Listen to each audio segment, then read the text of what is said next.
Hi, I'm Heather from Here Booktubes, and this is Feel Good Romance Recommendations. These 5 books all were just happy reads for me. One specifically is the comfort read that I've turned to over and over and over again. But I hope that you pick them up and enjoy them and they make you feel lighter and happier when you're done. My first one is Loyalty Card by Goode. This is an insta-love novella about two young people. They meet in line at the grocery store. It's really cute. The wit and banter is really good. I think it's one of Goode's better novellas and I really enjoyed it. Our heroine has pretty much always been on her own. Our hero believes that his parents were murdered in order to take over their company, so he took his grandma and he ran off to Hyde while he plots his revenge and falls in love in the grocery store and is just determined to pursue her, and it's really cute. Number 2 is A Love Like Ours, which is the first in the Finding Love trilogy by Tori Baker. I really enjoyed some of her books and others are just okay, but this one was sweet. There was no unnecessary drama. They were just happy. This is also an insta-love novella. Not all on the list are, but these first 2 are. This one, the heroine has been having girls' night in the same bar for a while now, and all of a sudden the bar owner is just done waiting and takes a shot, and it's their really cute whirlwind love story. Next is Hula Girl by Lara Cosio. This one has a lot more depth to it than my first 2. It is a full-length novel and it's a vacation fling trope, but so much more emotion and issues to it than you normally have. I'm not really big on emotional reads, and obviously this is a feel-good romance video, so you're not going to be upset through it, but it really does an excellent job of making you feel for these characters. Our heroine is an overworked lawyer who is ordered to take a vacation before she burns out. Our hero is a relaxed surfer boy who is 2 years younger than the heroine, but that's not all that he is. There's a lot of depth there. There's a lot of history there, and there's some really good angst in this book because they had really legitimate reasons for not wanting to pick up their life and relocate, and I just didn't see how they were going to work it out without someone just giving up everything that was important to them because they loved that person more. Thankfully, that is not the solution that they came up with. The development and the plot in this book were really good, and also the chemistry between these 2 characters, I felt it. It was so good. Next is one of my all-time favorite books, The Blue Castle by Ella Montgomery. Ella Montgomery is most famous for her Anne of Green Gables series. Most people have at least heard of that title, even if they're not familiar with it.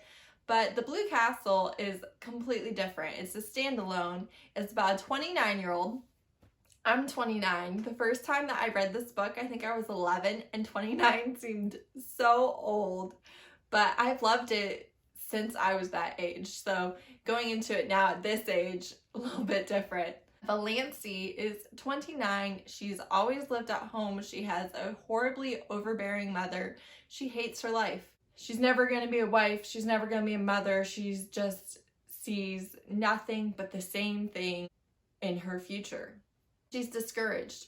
But on her birthday, something happens that changes the course of her life, and she decides to start living. So she gets some bad news. She takes it as freedom, and she just does whatever she wants to do, and it is so well done. Also, if you're all familiar with Ella Montgomery, she writes nature in a fascinating, captivating way. This book takes place over the course of a year, and so you see fall, winter, spring, and summer all in the same location and setting, and it is gorgeous and vivid. Everything wraps up so happily in a nice little bow, almost too much so, but especially as an 11-year-old, I just ate it up. But even now, I love happily ever afters. I love sweet, happy endings where our characters get everything that they ever wanted out of life. That's definitely how this book ends. But before then, you do get a lot of depth and growth and just a really well-written, fascinating look into a family in the 1920s. My last one is Hide and Seek, which is Hyde #1 by Layla. I really love this author but she almost never writes new books. So there's only a handful of books, and I hope that there's more in the future. This one, I love the heroine and the hero. How often does that happen? Not that often. But our heroine has a difficult family who's very rich and very proper, and I love the way that she handles it. When we meet her, she's already out doing what she wants despite what her family wants. And the way she handles her family, I think, is really well done.